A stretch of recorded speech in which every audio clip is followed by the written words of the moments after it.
Good morning, Nick. Thanks very much for your time this morning. Obviously, we're on to talk about that great horse, Might and Power, who unfortunately passed away on Saturday evening at the age of 26 to colic. Mate, that must have been a very, very sad day and sad news for you. You know what, mate? I don't think I could find the words to really comment on that one. It's just you don't realise when you lose something how much it meant to you, and that's exactly how I feel. Yeah, no, it's a tough one because you grow quite attached to them, and you know, rightfully so. We've seen a lot of tributes pouring out throughout the week. But I guess I just want to take you through a little bit of a walk from the beginning and from the very start. He was a $40,000 purchase, which sounds crazy in today's days. Yes, you're not wrong. I mean, to say 40,000 for a racehorse of that caliber, but then again, it doesn't matter who buys a racehorse or where you buy it. You don't know what it's like till it grows up anyway. So whenever you buy a horse, you're taking a chance on its ability, and that's exactly what I did. I was taught by somebody else early in my life that if you're going to buy a racehorse, find out what the mother's done. Worry about the size second. That's exactly how I bought. Yeah, no, great. And with that purchase, was it a decision that you made yourself, Nick, or did you have a team of people at that time that helped you? No. What I did, as I just said, I'd pick out horses that were out of a good mare, and I was looking at the form of this horse. She had a horse racing in Sydney. It was by Benediction. The mother was Benediction. Yeah. And I thought I picked out about Anthony Cummings had come to me at the time. Mm-hmm. And asked, could he train for me? And I said, yeah, that's okay, because he's lived with his dad. Yeah. And the situation was that we picked out about 7 or 8 horses, and the night Might and Power was bought. I was running a bit late coming from work, and I walked into the sale yard, and Anthony come running down to me. He said, that one of the horses you wanted, because Anthony wanted me to buy as many horses as possible to kick off his training career. But anyway, he said, that horse you wanted, you picked out. One of the horses I picked out just got passed in. Because I know how these auctions run. You know, they run them. The owner tells them what they want. They run them till they get to that price, then they put them on the market. Mm-hmm. And he hadn't reached that price, and he said to me they wanted 40,000 for him. I said, well, go and buy the bloody thing. Anyway, he went running away, and then he came back. He said, I got it. I said, that's good. That's how it all starts. Oh, that's fantastic. And that is just the start, obviously, because not all horses then, make the track. Were there any issues in the early days for Might and Power? No, there were no issues at all. The main issue was that why they brought him to Australia was he had a bad leg. Mm-hmm. That horse raced mainly on 3 legs.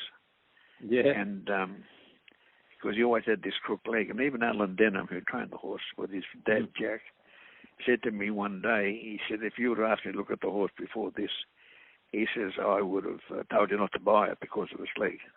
Yeah. And that's exactly what a powerhouse he was. You know, he was more like a human being than a racehorse. You got no idea the quirks he got up to. It's just unbelievable.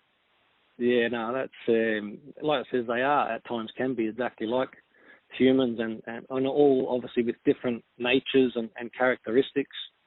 You know what? You talk about animals and how attached you get to them.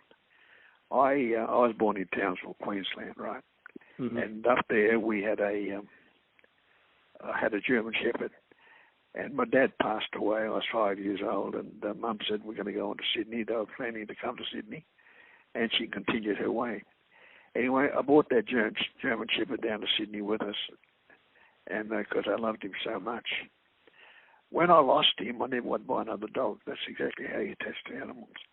I mean, there'd be different racehorses, because I've had a number of racehorses, but sure.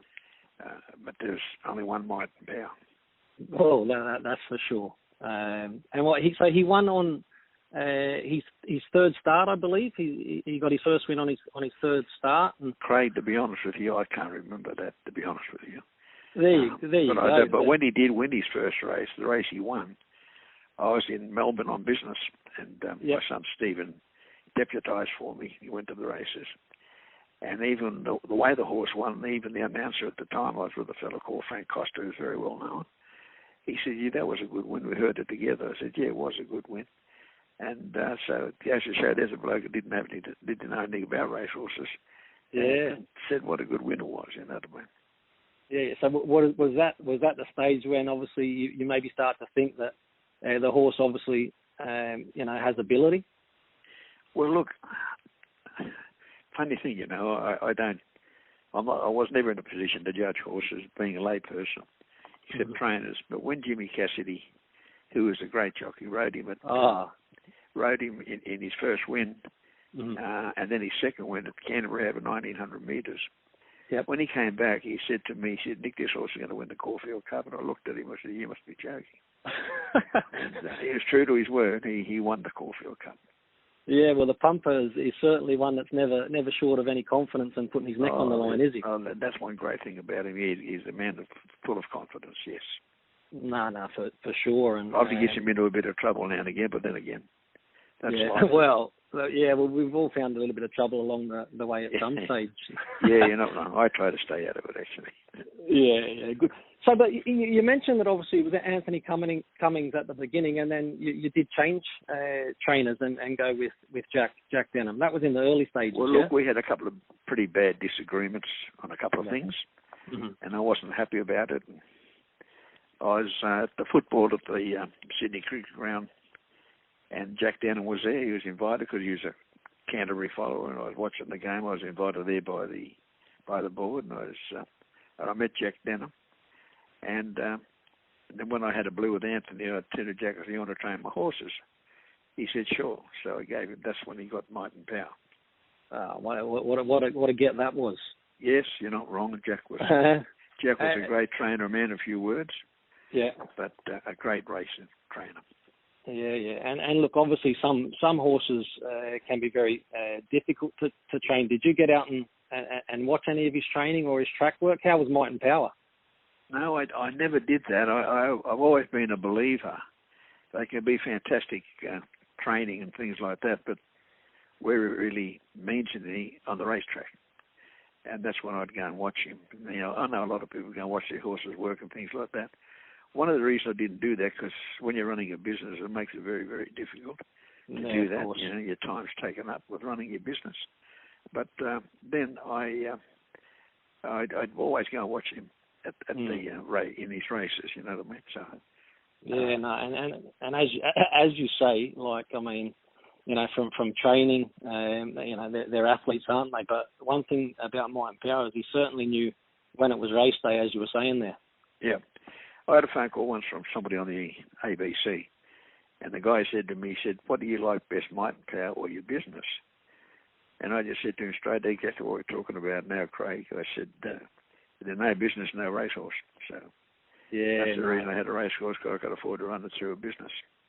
Yeah, no, it's fantastic. And look, obviously, it's a tough question because the horse went on to achieve so much. But is there a memory? Is there a memory about Might and Power that really stands out for you? Craig, let's face it, everybody who buys a racehorse wants to win a Melbourne Cup.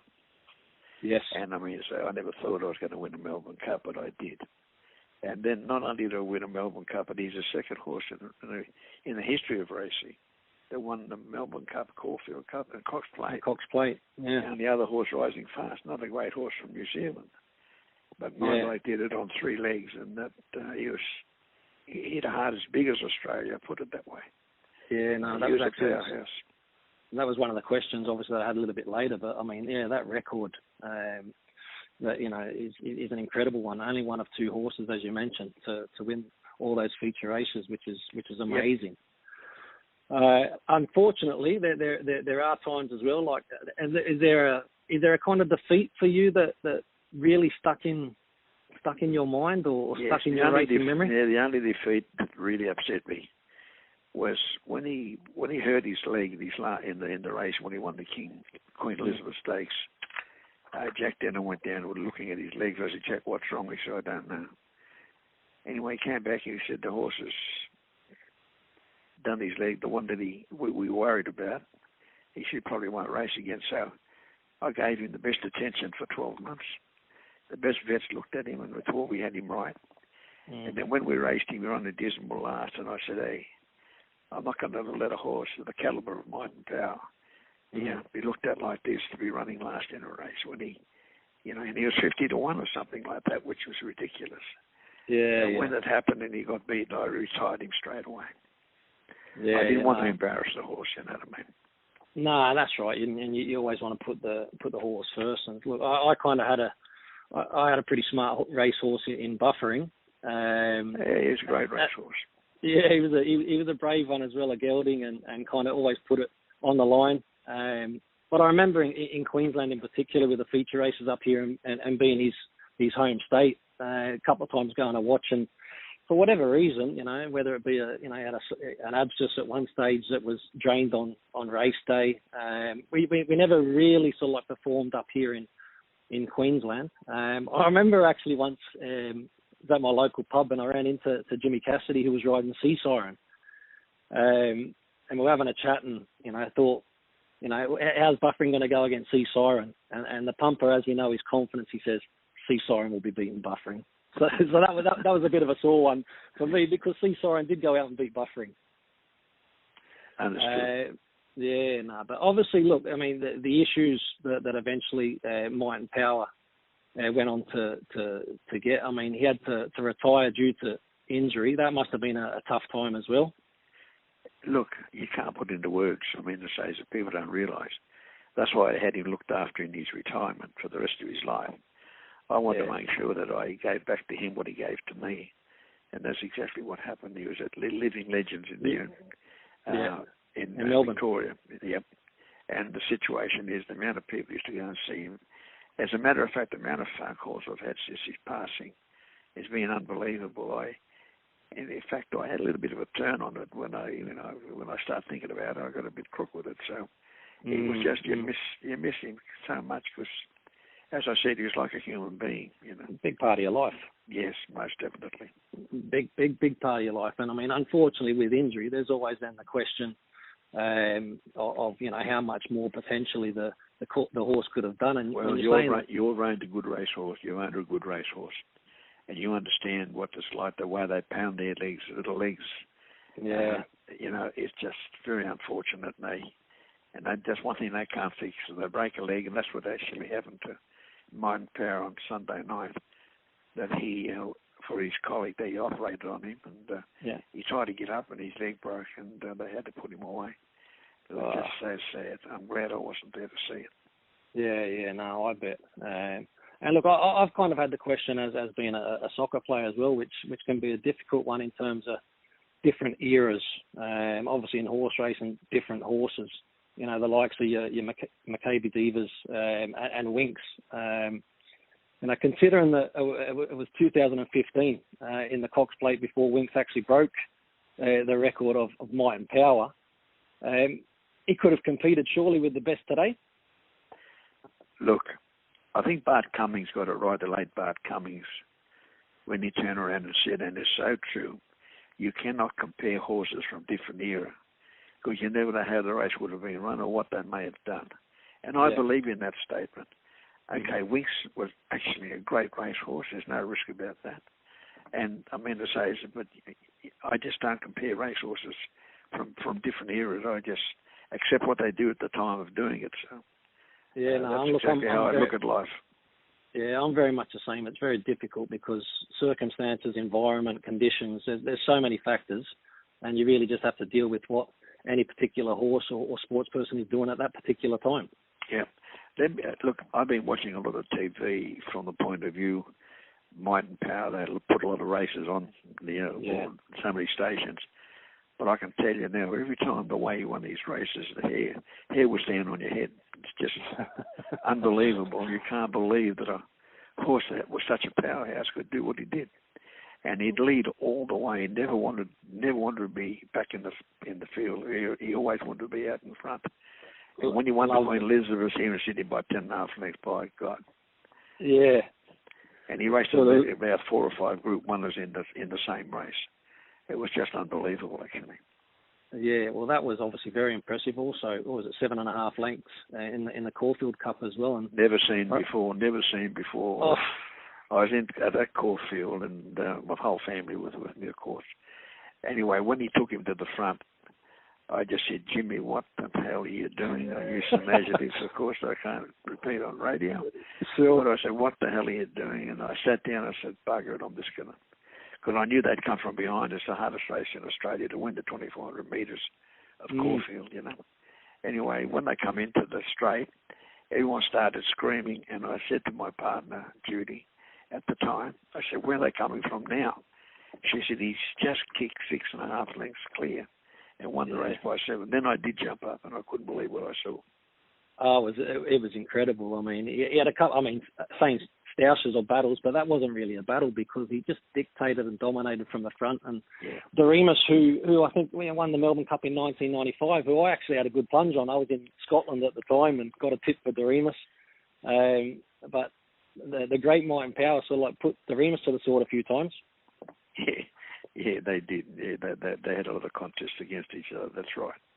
Yeah, no, for sure. Obviously, you were a part of a great time in racing with a fantastic horse. I'm sure, the people in Australia will remember the impact and the joy that might and power gave all Australians at that particular time. You know, it was a fantastic time. Sure. In regards to, you've been involved for a long time and you've got a lot of experience and seen a lot. Would you have any advice for for racehorse, people wanting to buy horses and get involved? I know you've mentioned about the mother, but do you believe that having some kind of support going into buying a horse? What do you think is the best way? I'll throw the question back at you. When you bought your horse, did you think he was going to get to the height he was going to be? No, of course not. That's exactly how you look at racing.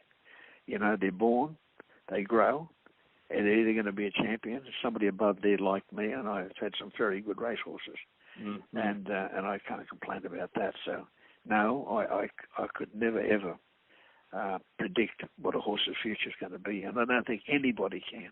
No. It all comes with trialling and racing, and getting the best out of them and looking after them, and that is the main thing to keep the health up. You need a little bit of luck. Yeah, a little bit of luck as well. I remember when the Buffing was only $22,000 purchase. There you are. Again, I was reliant on Robert Heathcote, the trainer up here, who, did have a bloodstock agent. But again, you're kind of led by the professionals, and at that stage, as you mentioned, you're getting involved for the sport and for the fun and the social aspect, rather than thinking that you're buying a champion horse. Yes, that's exactly right. Now, there's another fellow you just mentioned, Robert Heathcote. I don't know the man. Yeah. I would nod to him, just say hello to him. We all know each other's faces, I suppose, when we meet. But then again, he became a racehorse trainer, and from nothing, he didn't know anything about the industry, I believe, as far as racehorses are concerned. Yeah. From what I hear, the stories, and look at him, he's a leading trainer. He's been a leading trainer in Queensland for how many years? It just goes to show you, it's not where you start in life, I always say. Not where you start in life, it's where you finish. Yeah, and like I said, I had a lot of experience with Rob, and he had a very interesting life before Kentucky tours and all those kind of things. So you'll see some of the names of his horses, and it's kind of countries or cities that he's travelled throughout the world. But a good bloke and an honest trainer. And yes, I believe so. He's always comes over very well on television. Actually, yes. Yeah. And hard work. Hard work is the only way you'll be successful. Don't tell me about hard work, mate. When I started my business, I worked. You're the master. I knew all about it, I can tell you now. Yeah. But trouble is, we live in a wonderful country. Everyone gets the same opportunity. It's whether you want to take it or not. Yeah. Yeah, no, very, very much so. So, look, Might and Power's record ended up with 33 starts, 15 wins, earnings over $5 million. That would have been $15 or $20 million today as prize money. Well said. That's exactly right. The prize money today would have made it so much different, Craig, than what he was winning. But that's what I just said a bit earlier. It's the area in which you race. Correct. That counts. So you can't compare it's like human beings. What people did, I often look at old-time movies and look at the people, the clothes they wore and things like that, and how we dress today. And they never drove modern cars like we drive today. They drove horse and cart. So it's marvelous how life has progressed. And we are very fortunate we live in this. And what's going to happen in another 10 or 15 years' time, only God knows. Well, that's right. And like I said, we just got to enjoy the now and look after friends and family and make the most of things. You know what? Friends and family is the most important people in your life. And that's one thing I've never forgotten. No, for sure. But you're looking at his Group 1 wins, obviously a couple of Caulfield Cups, a Melbourne Cup, Mercedes Classic, the Queen Elizabeth Stakes that we touched on, that emphatic 10-length victory, Doomben Cup, Caulfield Stakes. The day he won the Doomben Cup, no horse in the world would have beaten him. He broke across a world record. And even the horse that ran second was Indicates, I think it was.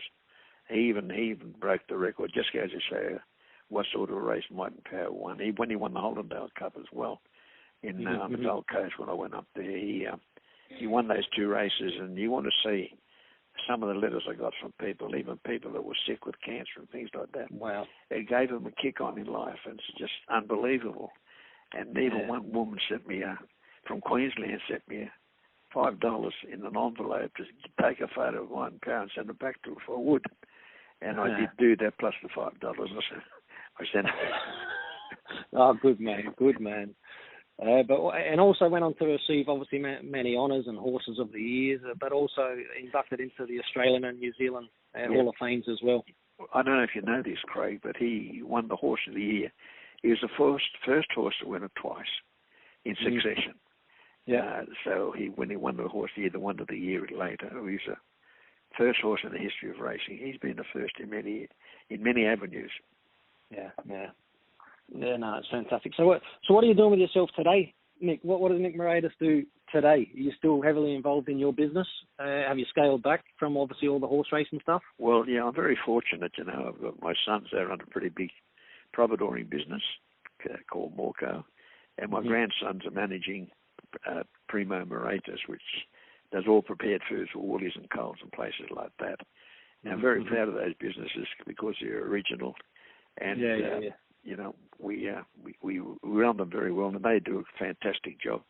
They've kind of put me off the map a bit now, so I just sit back and watch them. Hope to God that I've got a few more years to go before anything may go wrong. I'm lucky I live very quietly and always have, but I do watching the racing on television. I just watch most areas, which is, thank God we've still got racing going, otherwise the joint don't know what we do. It's very interesting, eh? All the sports have kind of hit a standstill, but the racing's it's gone very, very strong, especially at this particular time. Yes, I've got to admit it that Peter Vlandis has done a good job to keep the racing going. He really has. And I'm looking forward. I know you're a soccer man, but I'm a rugby league man. I'm hoping and looking forward to the day the rugby league comes back as well. And that we can watch the league as well. It gives us something to do and keep us interested. No, for sure. I mean, to be fair, I don't mind the old rugby league. Back in the day, I was a Balmain supporter, but obviously times have changed since Balmain. Now West Tigers and a friend of mine's a mad Tiger supporters. They're pretty mad supporters. The Tiger supporters. They're pretty loyal to their club. They are. It looks like it'll probably be the one mainstream sport that looks like coming back the quickest, going by media reports as well. Yeah, it's I don't know what goes on that side of the world, but anyway, we'll see what happens. Yeah. Well, listen, Nick, like I said, I really appreciate your time. I know that you would have been inundated with unfortunate passing, of Might and Power, and I appreciate your time, and all Australians obviously appreciate everything that the great Might and Power done. Well, one thing about me I want you to know, Craig, I'm still a vivid Queensland supporter, being born in Queensland. Yeah. We Queenslanders are a little bit different from other people. Very much so. I hope nobody takes offence to that, but, we're okay, you know what I mean? So, and I appreciate your phone call. Any time I can be of any assistance, don't hesitate to contact me. Mate, I really, really appreciate it, and thanks very much for for a bit of a walk down memory lane. And have a good day, and all the best in whatever happens for you in the future, mate. Okay, buddy. Thank you very much, and look after yourself. Thanks a lot, Nick. Have a good day.